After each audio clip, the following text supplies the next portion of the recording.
राम जय जय राम।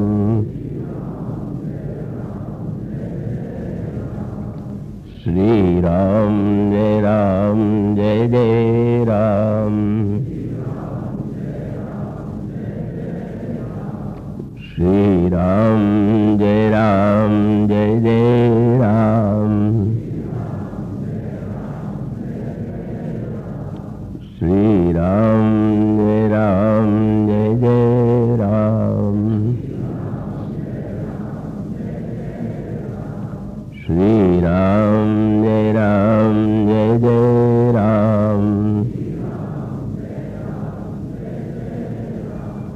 श्री राम जय जय राम। श्री राम जय जय राम।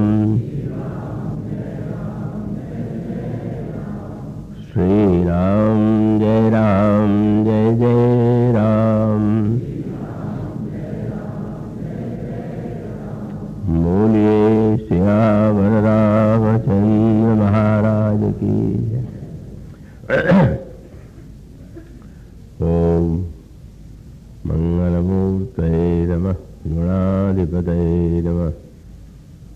वर्णानामर्थसंहारां रसानां छन्दसामपि मंगलानां प्रकर्तारौ वन्दे वाणी विनायकौ। शान्तं शाश्वतमप्रमेयमनघं निर्वाणशान्तिप्रदं ब्रह्माशम्भुफणीन्द्रसेव्यमनिशं वेदान्तविद्यं विभुम् रामख्यं जगदीश्वरं सुरगुरुं मायामनुष्यं हरिं वन्देऽहं करुणाकरं रघुवरं भूपालचूडामणिं। रक्ताम्भोजदलाभिरामनयनं पीताम्बरालङ्कृतं श्यामङ्गं द्विभुजं प्रसन्नवदनं श्रीसीतया शोभितं। कारुण्यामृतसागरं प्रियगणैर्भ्रात्रादिभिर्भावितं वन्दे विष्णुशिवादिसेव्यमनिशं भक्तेष्टसिद्धिप्रदम्। कोशलेन्द्रपदकञ्जमञ्जुलौ कोमलावजमहेशवन्दितौ जानकीकरसरोजलालितौ कुन्तकस्य मनोहृङ्गसंगिनौ। वन्दे विदेहतनया पदपुण्डरीकं कैशोरसौरभसमाहृतयोगिचित्तं हन्तुं प्रतापमनिशं मुनिहंससेव्यं सन्मानशालि परिपीतपरागपुण्यम्। अतुलितबलधाम हेमशैलाभदेहं दनुजवनकृशानुं ज्ञानिनामग्रगण्यं सकलगुणनिधानं वानराणामधीशं रघुपतिप्रियभक्तं वातजातं नमामि। यत्र यत्र रघुनाथकीर्तनं तत्र तत्र कृतमस्तकाञ्जलिं बाष्पवारि परिपूर्णलोचनं मारुतिं नमत राक्षसान्तकम्। कुन्दइन्दुदरगौरसुन्दरं मुम्बिकापतिमभीष्टसिद्धिदं कारुणिककलकञ्जलोचनं नौमि शङ्करमनङ्गमोचनं। प्रभु समर्थ सर्वज्ञ शिव सकलकलागुणधाम योग ज्ञान वैराग्यनिधि भरतकल्पतरुणां। गरुड़महाज्ञानी गुणराशि हरिसेवकयति निकटनिवासी। वैदेही सहिते सुरद्रुमतले हेमैर्महामण्डपे रत्ने पुष्पकमासने मणिमये वीरासने संस्थितम् अग्रे वाचयति प्रभञ्जनसुते तत्त्वं मुनीन्द्रैः परम् व्याख्यातं भरतादिभिः परिवृतं रामं भजे श्यामलम्। श्री गुरु चरण सरोज रज निज मन मुकुर सुधार वरणं रघुवर विमल यशो योदायक फलचार सियावर रामचंद्र की है।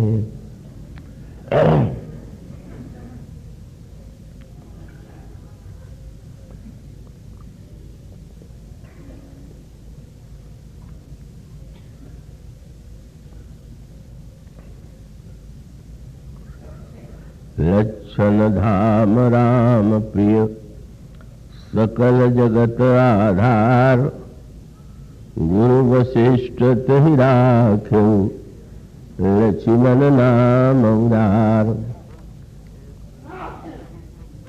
भगवत कथा रसिक महानुभाव भक्तिमती देवियों, अभी आपके समक्ष जो दोहा पढ़ा गया है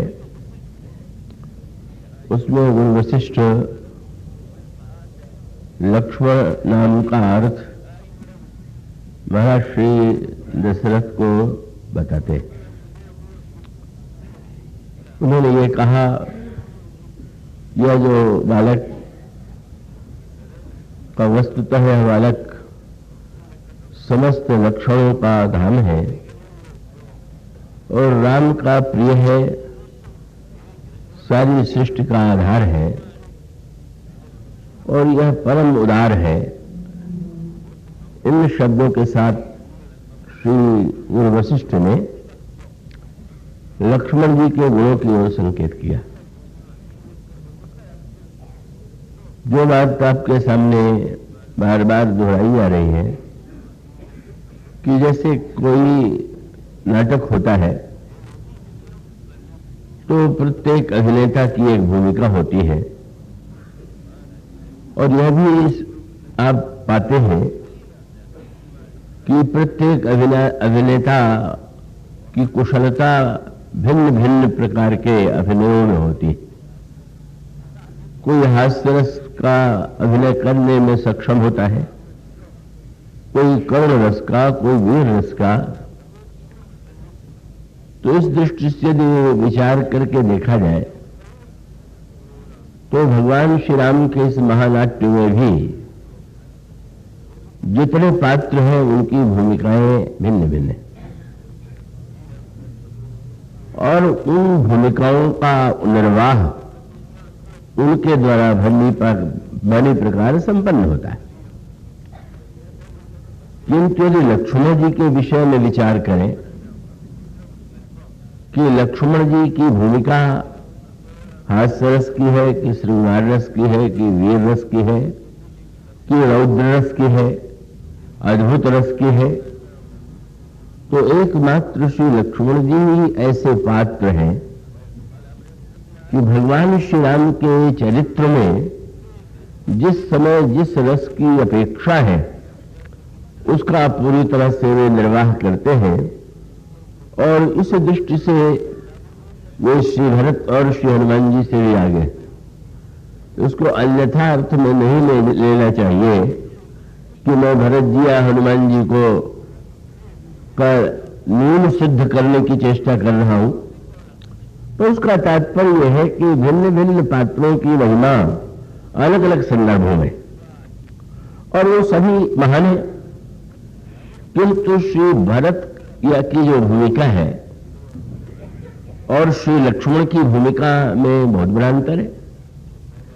और इसीलिए आप यह पाते हैं कि जब महर्षि विश्वामित्र महाराज श्री दशरथ से ये कहते हैं कि अनुज समेत देव रघुनाथा निश्चर वध में होम सना था, आप राम को इनके छोटे भाई के साथ मुझे दीजिए, जिससे राक्षसों का वध हो और मैं सनाथ हो जाऊं। तो उन्होंने छोटे भाई का नाम तो ले लिया, और सत्य तो यही है, क्रम तो यही है कि भगवान राम के बाद तो श्री भरत है। तो महाराज श्री दशरथ श्री राम के साथ लक्ष्मण जी को ही क्यों भेजते हैं? वस्तुतः महर्षि विश्वामित्र जब ये कह रहे थे कि अनुज के साथ दीजिए, तो उनकी दृष्टि लक्ष्मण जी की ओर ही थी, और इसलिए कि वे जानते थे कि जो भूमिकाएं आगे चल करके संपन्न होने वाली हैं, उन भूमिकाओं के लिए श्री भरत उपयुक्त पात्र नहीं। अब आप उसी संदर्भ पर विचार करके देखिए कि महाराज श्री जनक की वाणी सुनकर के लक्ष्मण जी जिस प्रकार से उनका खंडन करते हैं, उनके वाक्यों का, यह परशुराम जी पर जिन व्यंग वाणों का वे प्रहार करते हैं, आप कल्पना कीजिए कि भगवान राम के साथ श्री भरत होते तो क्या कभी भी उनके लिए संभव था कि वे सभा में महाराज जनक को फटकार देते, या परशुराम जी पर इतने व्यंग और व्यंग भरे शब्दों का प्रयोग करते? वो संभव नहीं था। और इसीलिए मानो विश्वामित्र यह मान करके ही चलते हैं कि नहीं, रामानुज के रूप में तो भरत नहीं, शत्रु नहीं, वह तो एकमात्र लक्ष्मण ही संभव है। और इसलिए ये ऐसे प्रसंग आते हैं कि विशेष रूप से चित्रकूट में कौशल्याम्बा और महारानी सुनैना का जब मिलन हुआ, तो कौशल्या जी ने महारानी सुनैना से कहा कि भरत का स्वभाव अत्यंत संकोची, तो भरत राम की सेवा करना चाहते हैं, पर वे संकोच के मारे बोल नहीं सकते, और मुझे अच्छी तरह से पता है कि राम तो वन में जाएंगे। यह महामुनियों ने भी मुझे भविष्य बता दिया है, पर मैं यह चाहती हूं कि आप महाराज श्री जनक से यह कहें कि वो जब सभा एकत्र हो तो उस समय यह प्रस्ताव रखें कि हां, राम तो बन जाएंगे, पर राम के साथ का भरत को सेवा का अवसर दिया जाए, और लक्ष्मण और शत्रु लौट करके अयोध्या का राजभार संभाले। और महारानी सुनैना ने यह प्रस्ताव महाराज श्री जनक के समक्ष एकांत में रखा। महाराज श्री जनक कौशल्याम्बा की भावनाओं से प्रभावित होते हैं। कितना अधिक उनका स्नेह भरत से है, वे भरत की भावना की रक्षा के लिए भरत के जिन भावनाओं को वे संकोच के मारे प्रकट नहीं कर पाते हैं, उनके लिए महारानी ये चाहती है कि मौन का अर्थ ये न ले लिया जाए कि भरत के साथ अन्याय हो और भरत तो सेवा से वंचित रहे। कम से कम भरत वन में जाएंगे तो उनके हृदय की पीड़ा कम होगी। उन्हें ऐसा नहीं लगेगा कि मेरे कारण श्री राम को बन जाना पड़ा, अपितु सेवक के रूप में देख करके वे संतुष्ट होंगे। यह पवित्र भावना थी। किंतु महाराज श्री जनक ने कहा कि आपका प्रस्ताव कितना भी भावना भरा हुआ हो, पर मैं अच्छी तरह से जानता हूं कि श्री राम के साथ तो लक्ष्मण ही जाएंगे, भरत नहीं जाएंगे। और हुआ भी, श्री भरत ने सभा में प्रभु के समक्ष जो है कई विकल्प रखे थे। उन्होंने कहा, आप यदि कृपा करके अयोध्या लौटे तो कहना ही क्या है, पर अगर आप ऐसा उचित न माने तो मैं आपकी सेवा में वन में रह जाऊं और लक्ष्मण अयोध्या लौट जाए। और प्रभु ने कहा कि श्री भरत ने भी कहा कि आपकी यदि आज्ञा हो तो हम सभी लोग वन में आपकी सेवा में रहे, तो आपकी जैसी प्रसन्नता हो आप वैसा कीजिए। किंतु प्रभु ने वो विकल्प नहीं चुना कि भरत तुम मेरे साथ चलो, लक्ष्मण लौट जाए।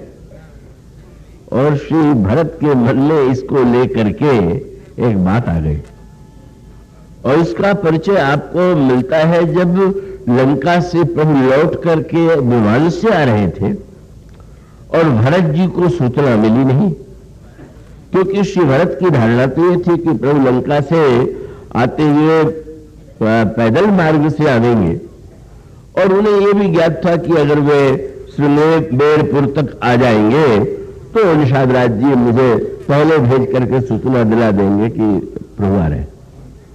तो वहां तो प्रभु उस मार्ग से नहीं आ रहे, सूचना मिली नहीं। और न मिलने के बाद जब श्री भरत यह विचार करने लगे कि अब तो एक ही दिन शेष है और निश्चित है कि अब तक आने की कोई सूचना नहीं है, तो प्रभु नहीं आ रहे। और तब उनके अंतर मन में जो बातें उठी, जो संशय, जो भय का उदित हुआ, उसका गोस्वामी जी ने बड़ा ही मार्मिक चित्र प्रस्तुत किया है उत्तरकांड के प्रारंभ में।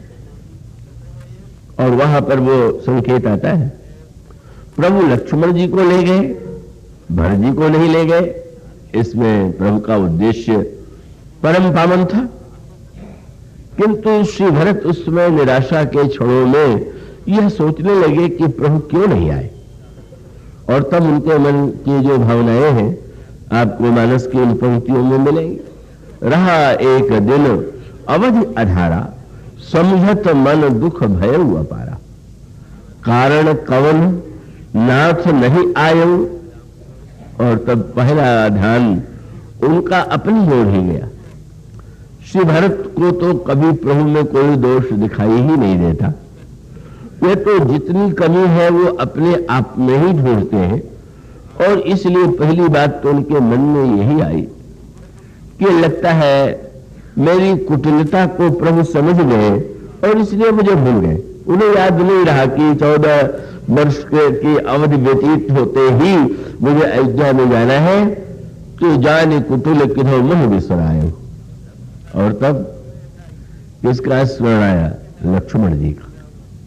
देखो उन्होंने कहा, आहा धन्य लक्ष्मण बड़ भागी, राम पदार वृंदा अनुरागी। धन्य है भैया लक्ष्मण, कितने बड़े सौभाग्यशाली हैं, और प्रभु के चरणों में उनका कितना अधिक प्रेम। अगर श्री भरत से कोई पूछ दे कि आपका प्रेम क्या प्रभु के चरणों में अगाध नहीं? आप प्रभु तो स्वयं आपके प्रेम की, भक्ति की, शील की सराहना करते हैं। और तब श्री भरत ने यही कहा कि कहना प्रशंसा करते हैं यह तो उनका शील है, पर वो मानते ऐसा नहीं। क्यों? तो उन्होंने यही कहा कि कपटी कुटिल मोहि प्रभु चीन्हा, और ताते नाथ संग नहीं लिए। लक्ष्मण जी को लेकर के गए और मुझे लेकर के नहीं गए, यद्यपि उनके सामने ये विकल्प था।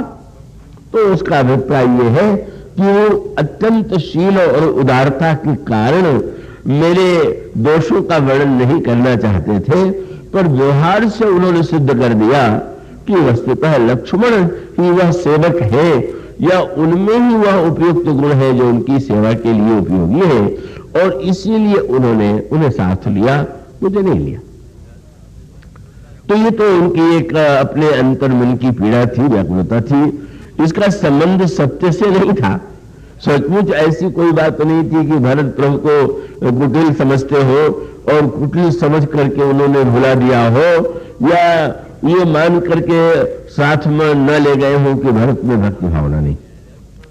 पर प्रभु यह जानते हैं कि श्री भरत जिस भूमिका के लिए उपयुक्त है वह भूमिका मेरे निकट रहने पर संपन्न नहीं होगी।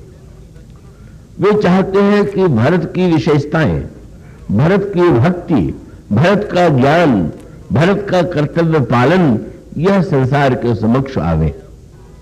और वे जानते हैं कि यदि भरत मेरे साथ रहेंगे तो वे इतने मौन हैं, इतने संकोची हैं कि वो तो कभी अपने आप को सामने लाने की चेष्टा करेंगे ही नहीं।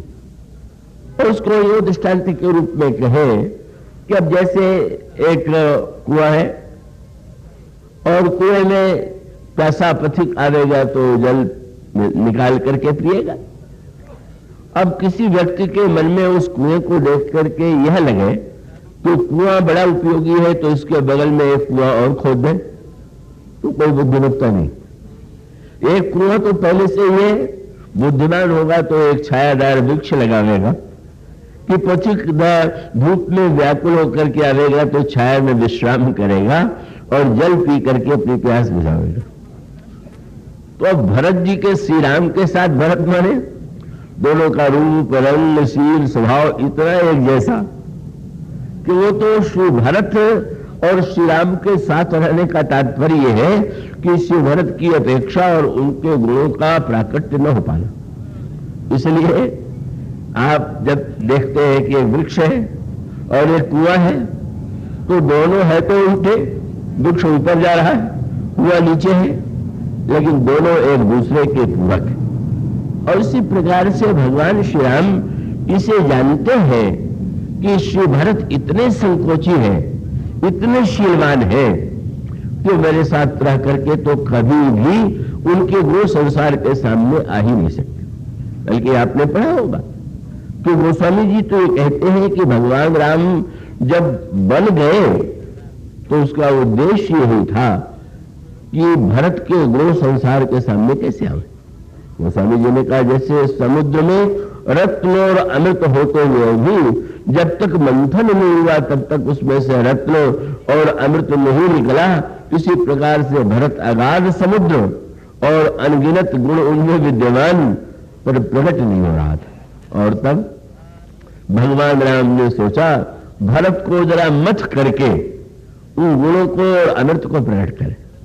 और तब उन्होंने कहा इनको मथने का उपाय क्या है, तो उन्होंने निर्णय किया कि जैसे समुद्र को मथने के लिए मंदराचल पर्वत को मथानी बनाया गया था, इसी प्रकार से 14 वर्ष के वियोग की मथानी, एक दो दिन का वियोग नहीं, 14 वर्ष मेरा भरत से वियोग हो जाए, दूरी हो जाए।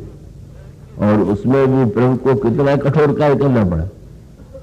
भरत के मंथन के लिए भरत जी से दूरी तो आवश्यक है ही है। अब तो प्रभु ये चाहते हैं कि भरत को कलंक लग जाए तो अच्छा, बहुत अटपटा न लगे आपको। उसका अभिप्राय यह है कि प्रभु यह जानते हैं कि भरत को जब तक ये पीड़ा नहीं होगी, ग्लानि नहीं होगी, तब तक तो ऐसे समुद्र है कि कभी उनकी विशेषता प्रकट नहीं होगी। इसलिए भरद्वाज जी ने भरत से यही कहा कि भरत तुम्हें कलंक लगा कि तुम्हारे लिए ही राम को बन जाना पड़ा, या भरत की माता ने ही श्री राम को बन दे दिया। पर भरत ये तो बहुत अच्छा हुआ। किसी को कलंक लगे तो आप कहेंगे अरे देखो बैठे बैठाए आपको कलंक लग गया, कितने बुरे लोग हैं कि जो कलंक लगा रहे हैं। पर भरद्वाज जी ने यही कहा कि नहीं नहीं भरत, तुम्हें कलंक लगा इससे बढ़कर के तो कोई अच्छी बात हो ही नहीं सकती। क्यों? बोले तुम कह भरत कलंक यह और हम सब कह उपदेश, राम भगत रस सिद्धि ही तो भाई यही समय गणेश। अगर तुम्हें कलंक न लगता और तुम वियोग में व्याकुल होकर के वन की ओर न जाते तो संसार को उपदेश देने वाले मुझ जैसे मुनियों को कौन उपदेश देकर के अपने चरित्र के द्वारा भक्ति का सच्चा तत्व प्रकट कर देता। और इस दृष्टि से भगवान श्री राम यह जानते हैं कि भरत की महिमा मेरे वियोग में ही प्रकट हो सकती है, मेरे निकट रह करके नहीं। इसलिए वो निरंतर भरत का जो उनके सद्गुणों का पक्ष है, सचमुच भरत वक्ता है क्या इसे कोई जानता था? कभी नहीं जानता। लक्ष्मण वक्ता है तो संसार में प्रसिद्ध था, जिनकी वाणी सुन करके लोग थर्रा उठे, पृथ्वी कांप उठे। पर भरत तो बोले भी तो इतने वर्षों के बाद जब गुरु वशिष्ठ ने भरत से राज्य लेने के लिए कहा तब बोले तो लोगों को लगा कि अरे तो बड़े ही अद्भुत वक्त है। तो ये जो सारे सद्गुण हैं श्री भरत के उसी समय प्रकट हुए जब वियोग की स्थिति आई। और लक्ष्मण जी सचमुच ऐसा अभी आपके सामने जो बात कही जा रही थी कि लक्ष्मण तो हर भूमिका में, कोई भी कैसी भी भूमिका क्यों न हो, का उसमें सर्वत्र आप वही पाएंगे कि लक्ष्मण उसी रस को साकार करने के लिए प्रस्तुत है। अब आप कल्पना कीजिए, दंडकारण्य में शूर्पणखा प्रभु के पास विवाह का प्रस्ताव लेकर के आई और प्रभु ने शूर्पणखा से यह कह दिया कि अहै कुमार मोर लहु भ्राता, मेरा छोटा भाई कुमार है। कल्पना कीजिए भरत बैठे होते तो कभी प्रभु शूर्पणखा को उनके पास भेज सकते थे? सोच भी नहीं सकते थे। और जिस तरह से व्यंग भरे शब्दों का लक्ष्मण जी ने प्रयोग किया, क्या आप भरत जी के चरित्र में उसका की कल्पना कर सकते? शूर्पणखा जाकर के विवाह का प्रस्ताव रखती है और रखने के साथ साथ ये कहती है कि तुम्हारे बड़े भाई ने कहा है कि वो विवाहित है और तुम कुमार हो, इसलिए उनकी आज्ञा से ही मैं आई हुई हूं, तुम मुझसे विवाह कर लो। अब लक्ष्मण जी को तो यही कहना चाहिए था कि नहीं विवाह मेरा भी हो चुका है। भरत जी तो बिल्कुल यही कहते कि नहीं, वो तो यही कहते कि मां मेरा तो आप कैसी बात कह रही है, मैं तो बिल्कुल प्रभु का अनुगामी हूं, मेरा विवाह भी हो चुका है। पर वो तो लक्ष्मण जी ही है कि शूर्पणखा से एक बार भी उन्होंने नहीं कहा कि मेरा विवाह हो गया। क्यों? बोले अच्छा इसमें प्रभु हास्य रस का आनंद लेना चाहते हैं, और हास्य और व्यंग का आनंद लेना चाहते हैं तो इतना सत्यवादी बनने की आवश्यकता नहीं। पर जैसा वो चाहते हैं इस समय, अब अगर न चाहते हो तो भेजते क्यों? वो तो सीधे कह देते कि नहीं तुम लौट जाओ। पर जब वो भेज रहे हैं तो लेना चाहते हैं आनंद, तो मेरा कार्य तो यही है कि उनको जिसमें आनंद मिले। और आप ये जो बोलने की शैली है, कैसी प्रभु के हास्य में सहयोग नहीं दे रहे। जैसे प्रभु ने कुमारी कह करके भेज दिया, इसी प्रकार से लक्ष्मण जी ने भी शूर्पणखा से कहा कि एक बार तुम फिर जाओ। वो स्वामी जी कहते हैं उन्होंने यही कहा। और जब शूर्पणखा को देख करके उन्होंने जो शब्द कहा, श्री भरत के मुंह से कभी वो शब्द नहीं कह सकते। लक्ष्मण जी ने कहा सुंदरी सुनो, सुंदरी सुनो। लक्ष्मण जी सुंदरी कह करके कितना बड़ा व्यंग कर रहे, पर भरत जी तो उस दृष्टि से अभ्यस्त ही नहीं। और तुरंत कहा सुंदरी, तुम मुझसे विवाह करने के लिए आई हो भले ही, तो सुंदरी सुनु मैं उनकर दासा, पराधीन नहीं तो सुबासा। अब एक सेवक से विवाह करने में तुम्हें क्या आनंद मिलेगा, क्या सुख मिलेगा? क्या इसलिए तुम विवाह भी करना चाहती हो तो तुम्हें वो नहीं मिलेगा जो तुम चाहती हो? और शूर्पणखा कह सकती है कि वो तो विवाहित है और तुम कहते हो कि तुम सेवक हो और तुम्हें सुपास मैं नहीं दे पाऊंगा, तो मैं क्या करूं? तो उन्होंने कहा फिर से, और कितना बड़ा व्यंग्य कर दिया। शूर्पणखा कह सकती है कि नहीं वो तो पहले कह चुकी कि मेरा विवाह हुआ। तो लक्ष्मण जी तुरंत कहते विवाह हुआ है तो क्या हुआ? क्यों मेरे प्रभु समर्थ का नहीं दोष गुसाई, प्रभु समर्थ। और उससे भी बड़ा व्यंग्य किया, कौशलपुर राजा, तुम जानती हो वो अयोध्या के राजा है, अनगिनत विवाहों की परंपरा कौशलपुर राजाओं की रही है, वो दो कर लेंगे तो कोई आपत्ति थोड़ी हो। महाराज लक्ष्मण की भूमिका आप कल्पना कीजिए, जो महान विरागी, जो पत्नी का परित्याग करके सेवा के लिए वन में आया हुआ है, जो महान ब्रह्मचर्य और विराग में स्थित है, और इतना होते हुए भी प्रभु के आनंद की वृद्धि के लिए जो वह विरोध कर सकता है, वो तो उन्हीं के लिए संभव है। न हनुमान जी ऐसा कर सकते हैं, न भरत जी ऐसा कर सकते। कह दिया प्रभु समर्थ कौशलपुर राजा, जो कछु करे उन्हें सब छाजा। अरे वो तो मैं तो कुछ भी करूंगा तो मेरी आलोचना होगी, और वो जो कुछ करेंगे सब उनको शोभा देगा। और इसका अर्थ ये है कि अब शूर्पणखा सचमुच लक्ष्मण जी की बात मानकर फिर प्रभु के पास गई। और फिर प्रभु ने क्या किया? प्रभु लक्ष्मण पर बहुर पठाई। अब उसके बाद भी प्रभु कह रहे हैं कि नहीं नहीं, लगता है वो संकोच कर रहा है, एक बार तुम और जाकर के प्रयास करो। और वो शूर्पणखा जाकर के फिर प्रयास करती है। और जब इस तरह से यहां से वहां, वहां से यहां, उसको बड़ा वो बुरा लगा और तब उसका सारा क्रोध ऐसा लगा, सीता जी के को देख करके उसके मन में घोर ईर्ष्या। बोली देखो तो इस राजकुमारी के कारण ही संभवतः कि राजकुमार मेरी हंसी उड़ा रहा है, ये दोनों हमारे ऊपर इस प्रकार से अपमानित कर रहे हैं। और उसे लगा कि अगर मैं सीता को समाप्त कर दूं तो बाध्य हो जाएंगे मुझसे विवाह करने के लिए। और जिस समय अपना भयंकर रूप प्रकट करती है तब गोस्वामी जी ने क्या लिखा, अब विनोद किया भगवान राम ने, उसकी स्थिति ये पहुंचाई तो दंड भी तो उन्हीं को, अगर खाने के लिए आ रही है तो प्रभु को दंड देना चाहिए। दंड देने का काम उन्होंने लक्ष्मण को सौंप दिया, संकेत कर दिया इसके नाक कान काट दो। तो प्रभु नहीं काट सकते हैं क्या? लेकिन उनका संकेत है, अभी इतना हास्य विनोद का आनंद ले रहे थे और जो ही प्रभु का ये संकेत मिला तो लक्ष्मण अति लाघव ते ही नाक कान गुण की, क्यों ताके कर रावण कहो मिलो चुनौती गिन। वस्तुतः वो नाक कान काटने के बहाने जो चुनौती देना चाहते थे रावण को, उसका अभिप्राय है एक और लंका की प्रतिनिधि शूर्पणखा जिसमें आसक्ति, वासना और वह अनाचार की वृत्ति विद्यमान है, और दूसरी ओर यह लक्ष्मण का चरित्र, भगवान श्री राम का एक पतिव्रत, यही तो दोनों आदर्शों की, मान्यताओं की टकराहट है मानस में।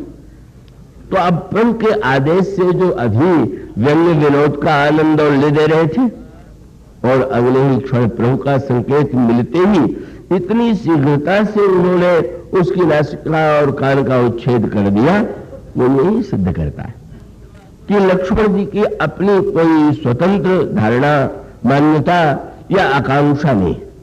वे तो यही मान के चलते हैं कि प्रभु जिस समय जो कार्य लेना चाहते हैं वो कार्य करना ही मेरा कर्तव्य है, मेरा व्रत है, और यही भूमिका आपको सर्वत्र मानस में उनकी भूमिका आपको दिखाई देगी।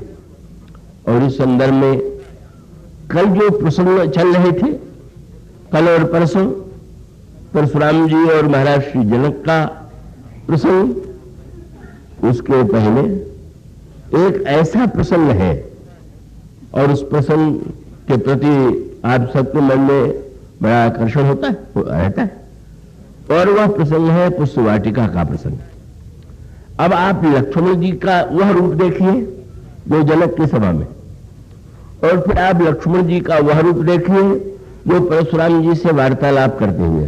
पर इन दोनों घटनाओं के पहले आप उस वाटिका प्रसंग पर दृष्टि डालिए और वहां लक्ष्मण श्रृंगार रस के संदर्भ में जो भूमिका उनको दी गई, और आप सोचिए, कल्पना कीजिए कि वहां पुष्प वाटिका का जो प्रसंग है वो रामायण के ऐसे प्रसंगों में है जो अत्यंत लोकप्रिय, पर अधिकांश लोग उसमें जो रस लेते हैं वो बहुत ही निम्न धरातल पर और सस्ते मनोरंजन के संदर्भ में।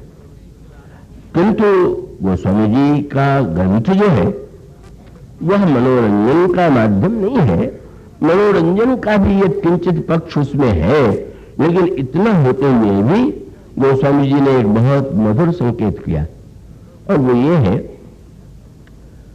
कि उन्होंने कहा कि रामचरितमानस जो है एक सरोवर है और उसमें कमल है, पुरैन है, जल है, और जल के गुण है, मछली है, हंस है, और इस तरह से मानो सरोवर। पर सरोवर अगर असुरक्षित रहे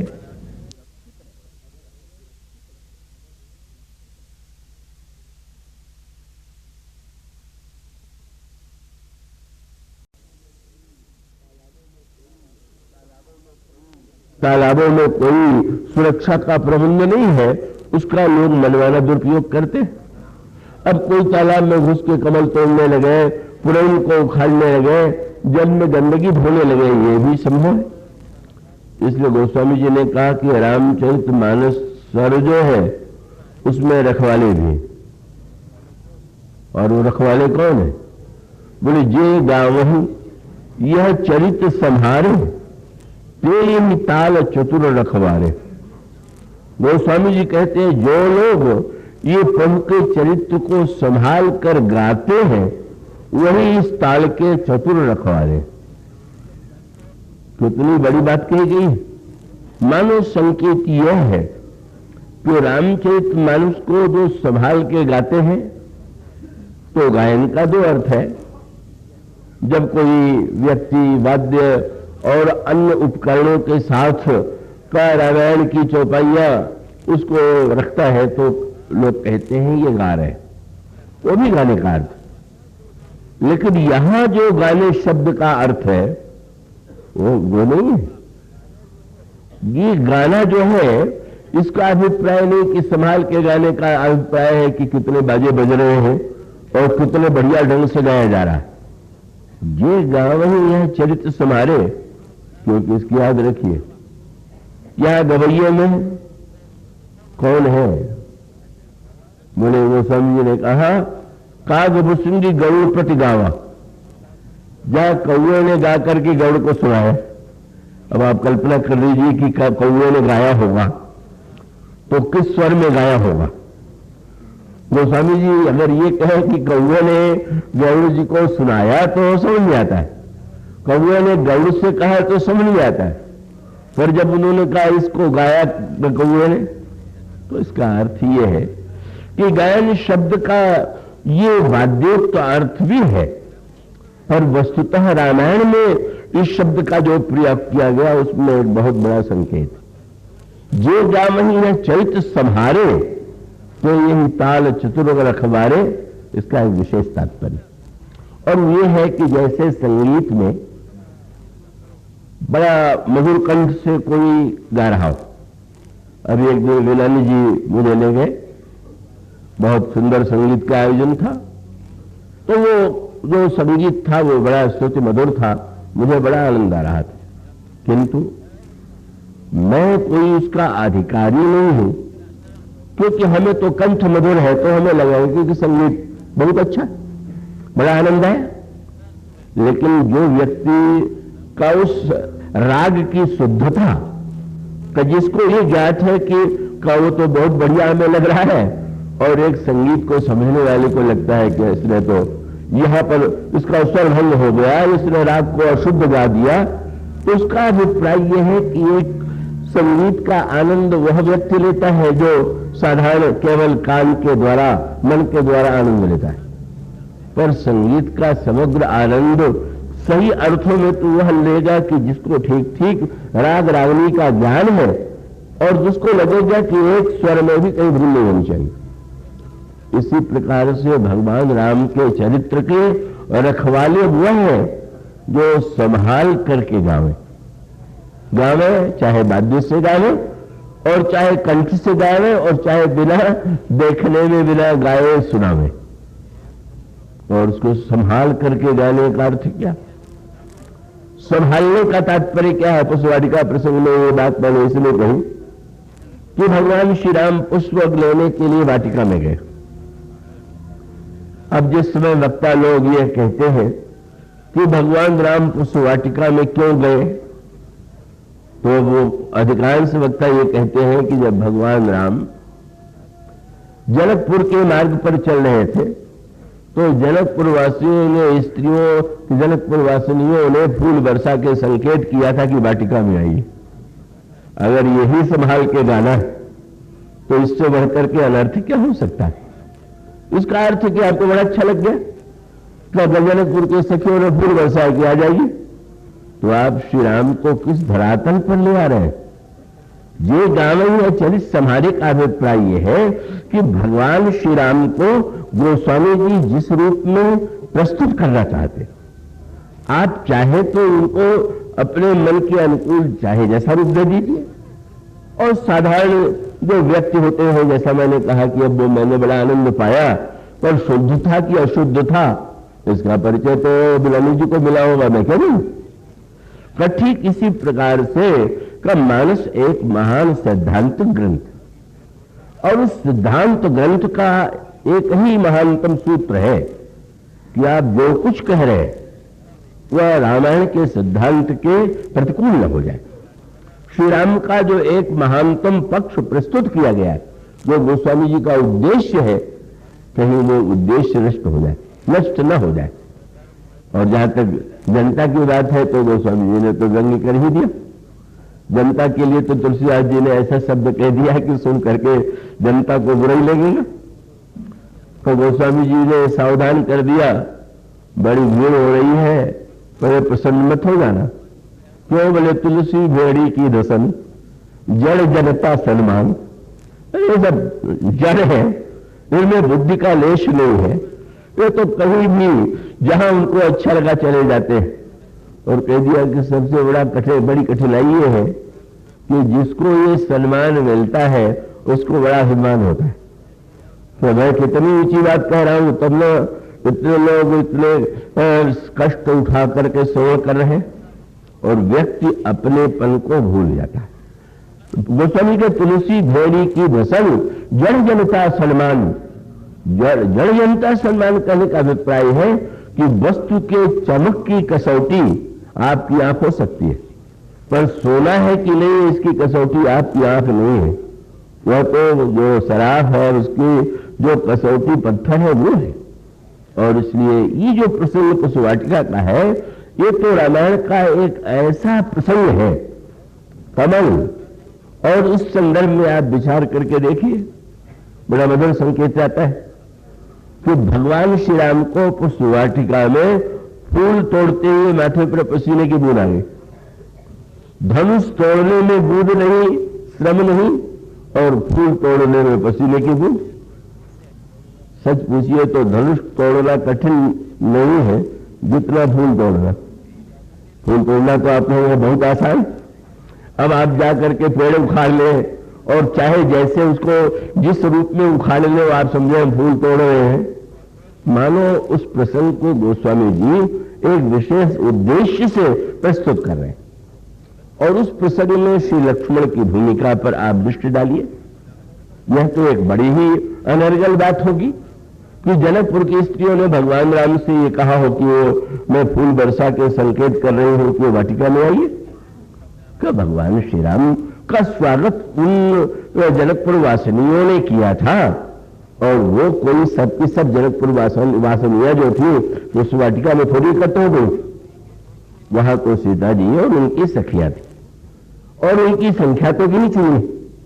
पर गोस्वामी जी ने के सामने एक प्रश्न था, और वो प्रश्न यह था कि धनुष यज्ञ के द्वारा ज्ञान की पूर्णता और विवाह के मंडप में जो विवाह संपन्न हुआ का उस प्रसंग में मानो धर्मशास्त्र की परिपूर्णता। पर यह पशुवाटिका श्रृंगार रस का प्रसंग है, और श्रृंगार रस का जो यह पक्ष है भगवान कृष्ण के साथ तो श्रृंगार रस स्वभाव से ही जुड़ा हुआ। उनकी लीला में वो भगवान तो एक ही है, वही भगवान राम है, वही भगवान कृष्ण है। और जैसे एक अभिनेता कभी किसी प्रकार का अभिनय करता है, दूसरा दूसरे प्रकार के करता है, इसी प्रकार से भगवान राम के रूप में जब वे लीला प्रस्तुत करते हैं और भगवान कृष्ण के रूप में जब लीला प्रस्तुत करते हैं तो उसमें बहुत बड़ा अंतर है। और उस अंतर को ध्यान रख करके ही अगर आप आनंद लेंगे तो आपको आनंद मिलेगा। और अगर आप केवल मनोरंजन आनंद लेने लगे तो आप भगवान वो जय गावन या चरित्र संभारे ते यही ताल चतुर रखवारे, उससे आप दूर चले गए। और इसलिए गोस्वामी जी कितना सुंदर संकेत करते। गोस्वामी जी ने यहां से प्रारंभ किया और उसमें सूत्र महत्व का यह कि अगर गोस्वामी जी श्रृंगार रस का वर्णन करें तो श्रृंगार रस के साथ सबसे बड़ी समस्या है वासना, उच्छृंखलता और मनुष्य के मन का अधोगामी होना। यह समस्या बहुत बड़ी रही है इस देश में। जो कविता में रीतिकालीन, जिसको काल कहते हैं रीतिकाल, उसमें श्रृंगार रस के अनेक उच्च कोटि के कवि हुए, पर उनकी कविताओं ने समाज को एक ऐसी दिशा में डाल दिया। जो विषयी राजा थे, जो भोगी राजा थे, का वो कवियों से कहते थे, और कवि उन्हें प्रसन्न करने के लिए, क्योंकि वो राजा भोगी होते थे, विलासी होते थे, इसलिए उनकी प्रसन्नता के लिए वो कविता अगर भगवान कृष्ण की बना रहे हो तो भगवान कृष्ण के स्थान पर उनके मन में उस राजा को प्रसन्न करने की भावना होती थी कि इनको लगे कि यार उन्होंने ऐसा किया और मैं ऐसा कर रहा हूं तो ठीक है, मैं भगवान कृष्ण का अनुयायी हूं। और उससे बड़ा समाज में पतन हुआ। वो स्वामी जी के सामने श्रृंगार साहित्य का महान रस है, का बहुधा ये कहा जाता है कि वो रसराज है। तो अगर श्रृंगार रस को सर्वथा गोस्वामी जी बहिष्कृत कर दे तो वो तो अत्यंत नीरस का वो वृत्ति हुई जो आपने सुना होगा। औरंगजेब को संगीत बहुत अप्रिय लगता था और कई संगीतज्ञों को लगा कि एक व्यंग्यात्मक रूप से कोई जुलूस निकाले और एक अर्थी लेकर के, जनाजा लेकर के कई गायक जा रहे थे। औरंगजेब ने देखा और पूछा कि ये कौन है? बोले गायक। क्या लेके जा रहे हैं? बोले संगीत की अर्थी लेके जा रहे हैं, मौसीकी की, गाने की। मानो व्यंग ये था कि आपने संगीत को तो तिरस्कृत कर दिया है, इसलिए अब जनाजा उसका तो ले ही के जाएंगे। और उतने निर्दयता से यही कहा कि इसको इतना नीचे गाड़ना कि निकलने ना पाए। उसको यही लगा कि कितना अधिक वो शुष्क प्रकृति का व्यक्ति था कि जिसने ये नहीं कि नहीं हम अवसर देंगे, कहा इसको इतना नीचे गाड़ दो तो फिर कभी न निकले। तो गोस्वामी जी मर्यादा का अर्थ निर्दयता और शुष्कता नहीं। तो कई लोग जब श्रृंगार रस की दिशा में बहते हैं तो चाहे जितना नीचे चले जाते, और कई लोग जब मर्यादा की बात करते हैं तो इतना शुष्क बना देते हैं कि वो तो सर्वथा जीवन निस्तार हो जाए, रस युक्त जीवन का लेश न रह जाए। इसलिए पशुवाटिका प्रसंग की विशेषता यही कि इसमें मर्यादा और श्रृंगार रस दोनों परस्पर विरोधी दिखाई देने वाले जो रस है, उन दोनों रसों को सामंजस्य के रूप में प्रस्तुत करते हैं।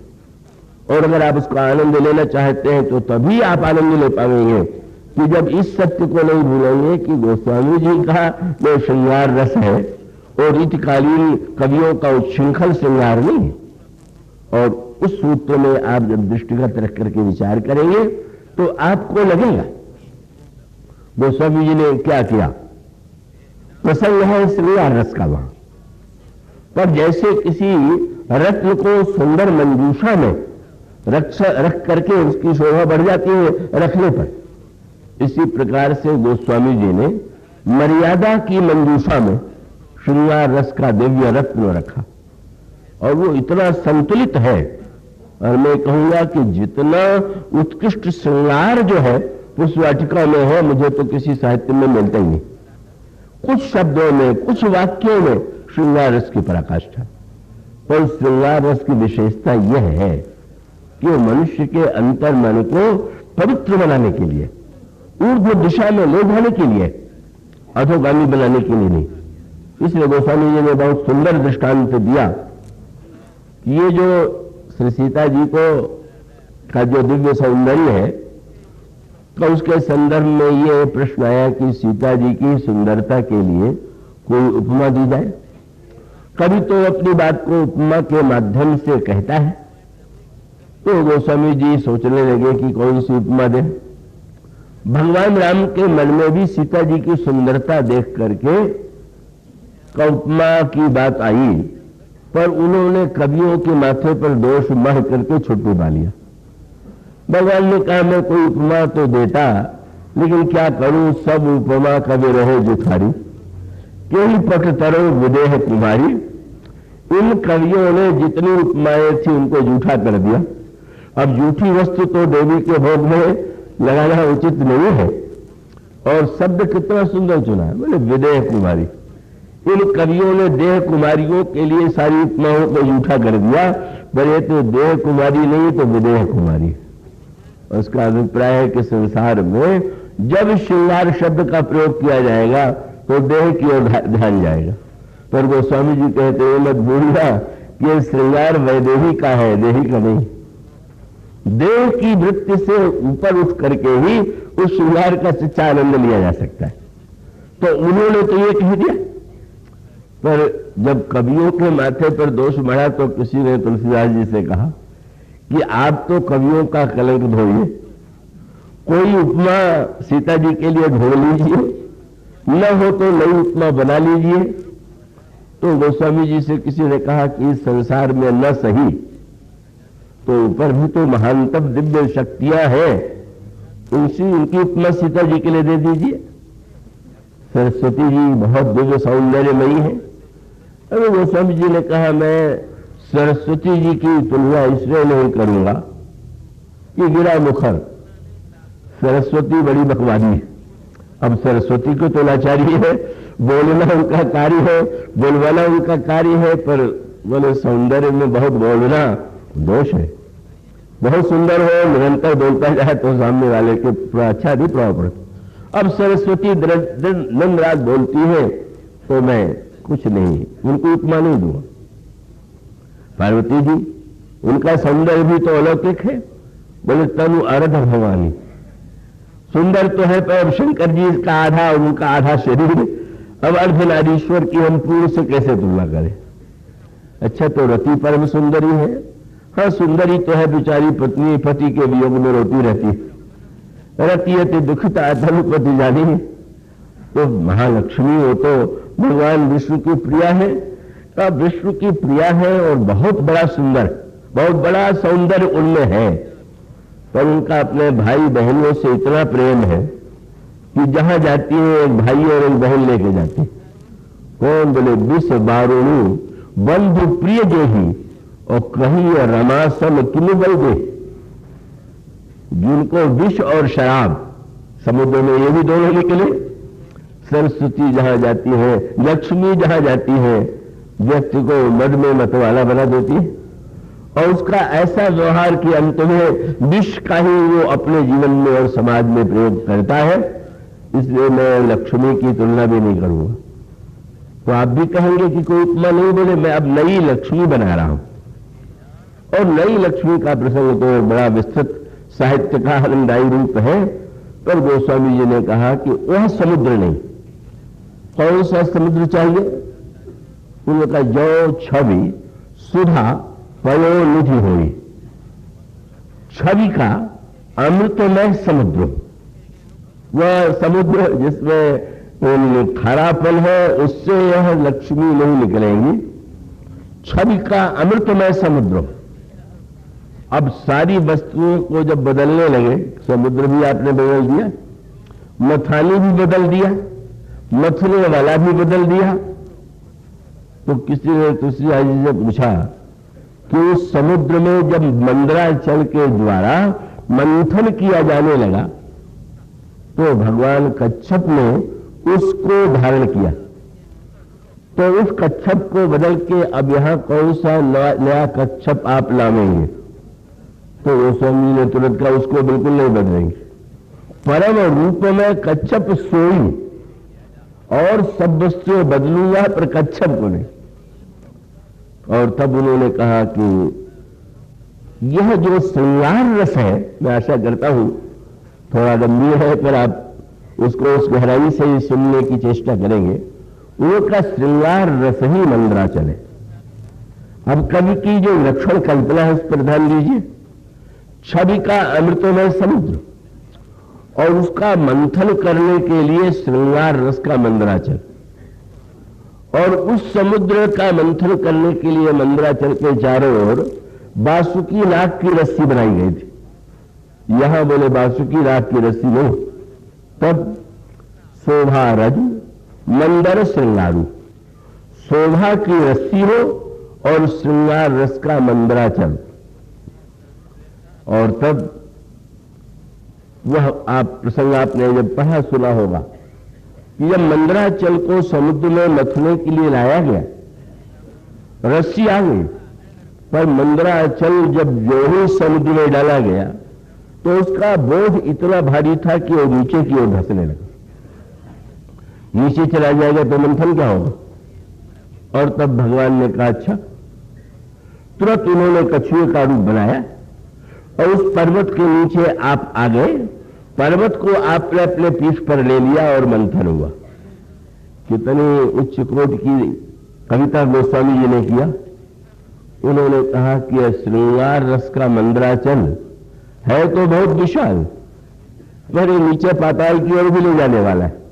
तब बोले भगवान जब इसके आश्रय दाता बन जाए, कछुए के पीठ पर माने, वह श्रृंगार जो भगवान से अलग है वह तो समाज को नीचे ही ले जाएगा, वह श्रृंगार अधोगामी बनावेगा। पर जब भगवान उसके अंतराल में स्थित होंगे और भगवान का आश्रय लेकर के वो प्रयोग होगा, शोभा रजु मंदर श्रृंगारू मथई पान पंकज निज मारू, यही विधि मंथन कौन करेगा? देवता और दैत्य नहीं। कामदेव मंथन करे, श्रृंगार रस मंद्राचल हो, शोभा की रस्सी हो। शोभा की रस्सी का अभिप्राय है अगर रस्सी नहीं होगी तो मथानी इधर उधर गिरेगी, और उसका अभिप्राय कि वैसा श्रृंगार हो जिसमें शोभा की मर्यादा बनी रहे, अश्लीलता की सीमा में न जाए, और भगवान का आश्रय लेकर के मंथन कामदेव करे। मंथन कामदेव से कराने में भावना क्या है? बोले काम ही तो लोगों के अंतःकरण में इन वासनाओं का और आसक्तियों का संचार करता है। पर काम जब पिता बन जाएगा मंथन करके, तो अपनी पुत्री की ओर कोई पिता नहीं चाहता है कि किसी को दृष्टि पड़े, इसलिए काम को ही यह काम सौंपा जाएगा। और यही विधि उपजय लक्ष्य जब सुंदरता सुखमूल, तदपि सकोच समेत कवि कहे सिय समतूल। यह है सीता जी का विलक्षण सौंदर्य श्रृंगार, और उसे गोस्वामी जी को प्रस्तुत करना, और प्रस्तुत करते हुए क्रम मानो यह था कि गुरुदेव के पूजन का समय है, और प्रभु को लगा कि इस समय मुझे पुष्प के लिए वाटिका में जाकर के पुष्प ले आना चाहिए। संकेत के आधार पर नहीं, मर्यादा कर्तव्य पालन के लिए वे जाते। और वहां पर फिर जो वर्णन है वह तो श्रृंगार रस की पराकाष्ठा है। यहां तक कि गोस्वामी जी किसी ने पूछा कि गुरु जी के लिए भगवान राम फूल ले आए, अपने पूजन के लिए कोई पुष्प उन्होंने लिया कि नहीं? तो गोस्वामी जी ने कहा, मेरी भाषा में कहा कि नहीं। और पुष्प तो ले आए, पर एक पुष्प ऐसा था कि जिसे भगवान राम ने अपने लिए रख लिया। और पुष्प कौन सा था? गोस्वामी जी कहते हैं, अब वहां आप देखेंगे श्रृंगार रस का वर्णन, श्रृंगार रस का प्रसंग, और उसमें छोटा भाई लक्ष्मण, यह मानो लक्ष्मण जी के चरित्र का कितना विलक्षण पक्ष है। भगवान राम, अगर लक्ष्मण जी छोटा भाई जो है, छोटे भाई और बड़े भाई किसी श्रृंगार रस में सहभागी नहीं होते। भगवान राम लक्ष्मण से कह सकते हैं कि मैं वाटिका में अकेला जाऊंगा, पर जब भगवान राम लक्ष्मण को लेकर के वाटिका में गए, और गई नहीं, भगवान श्री राम ने सीता जी के आगमन के क्षणों में जब कंकण किंकिण नूपुर की ध्वनि सुनी, तो प्रभु ने एक कविता बनाई, और वो कविता बना करके ही उन्होंने सुनाया कि इसको लक्ष्मण को, वो भी आवश्यक नहीं था। कोई श्रृंगार रस की भावना उदित हुई है तो भगवान मन ही मन आनंद लेते, पर कंकण किंकिण नूपुर ध्वनि सुनी, कहत लखन सन राम हृदय गुनी, और कविता पूरी श्रृंगार रस की। लक्ष्मण तुमने सुना? लगता है कि कामदेव बाजे बजाता हुआ विश्व विजय के लिए निकला है। मानव मदन दुंदु भी दीनी, मनसा विश्व विजय कह की नहीं। और उसके इतने से ही नहीं, जब प्रभु ने सीता जी को देखा और उस सौंदर्य को देखते रह गए, तो फिर आपने चुनाव किया लक्ष्मण का। तात जनक तनया सोई, धनुष यज्ञ जही कारण होई, पूजन गौरी सखी ले आई, करत प्रकाश फिरई फुलवाई। इतना कह के भी नहीं रुक गए। जास विलो की अलौकिक शोभा, सहज पुनीत मोर मन शोभा। जिस अलौकिक सुंदरता को देख करके लक्ष्मण आज मेरे मन में राग का उदय हो गया। ये मेरे मन में ऐसा क्यों आया, मैं समझ नहीं पा रहा हूं। मैं तुमसे जानना चाहता हूं कि मेरे मन में जो बात आई ये मर्यादा के विरुद्ध है कि नहीं। भगवान राम ने पहले भी श्रृंगार रस की कविता सुनाई, अब भी ये कहा कि सौंदर्य देख करके मैं आज क्षुब्ध मन में का अंतःकरण वाला हो गया हूं। पर अद्भुत वह लक्ष्मण होंगे कि भगवान राम ने कविता सुनाई तो भी नहीं बोले। और कवि के लिए तो इससे बढ़ के दुखदाई कोई बात हो ही नहीं सकती कि कविता सुनावे और सामने वाला वाह वाह भी न करे। अब लक्ष्मण जी से भगवान राम कविता सुना रहे हैं तो लक्ष्मण जी को एक शब्द तो बोलना चाहिए। वही लक्ष्मण जो धनुष यज्ञ में गरज रहे थे, परशुराम जी पर व्यंग का प्रयोग कर रहे थे, भगवान राम ने इतनी मधुर कविता सुनाई, बिल्कुल नहीं बोले। भगवान राम ने कहा मेरे मन की यह दशा है, बिल्कुल नहीं बोले। और पूरी पुष्प वाटिका में नहीं बोले।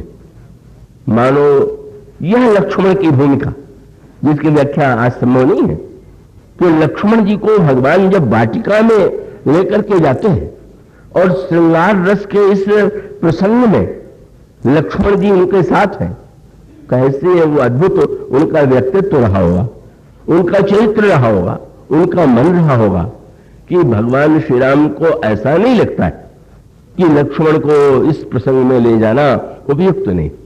और इतना ही नहीं, जैसा मैंने कहा कि लक्ष्मण नहीं बोले और भगवान राम की स्थिति क्या, करत बतकही अनुज सन। भगवान राम ने अपने लिए जिस फूल को लिया वो कौन है, बोले करत बतकही अनुज सन मन सिय रूप लुभान। और छवि सरोज मुख सरोज मकरंद छवि करत मधुप योपान। श्री सीता जी का मुख मानो कमल है, श्री राम का मन भ्रमर बन करके उस मुख कमल का रस ले रहा है। और बोलने लगे लक्ष्मण जी से, करत बतकही। लक्ष्मण जी कितने रसिक होंगे, कल्पना कीजिए कि उन्होंने सोचा कि इसका अर्थ ये है कि प्रभु बड़े दुविधा में पड़े हुए, मैं हूं तो मुझसे भी बात करना चाहिए, उधर भी रस का आनंद लेना चाहिए। ऐसा अपने को शून्य बना दो कि समझ लें कि लक्ष्मण यहां है ही नहीं। जिस दिव्य रस और आनंद का प्रभु अनुभव कर रहे हैं, प्रभु उसमें मौन रह करके जो उन्होंने महानतम रस की सृष्टि में सहयोग दिया, और वह कितना कल्याणकारी, कितना विलक्षण है। उस समय लक्ष्मण की वह श्रृंगार रस में जो भूमिका हुई, किस रूप में उसकी चर्चा कल करेंगे। आज इतना है। बोलिए सिया।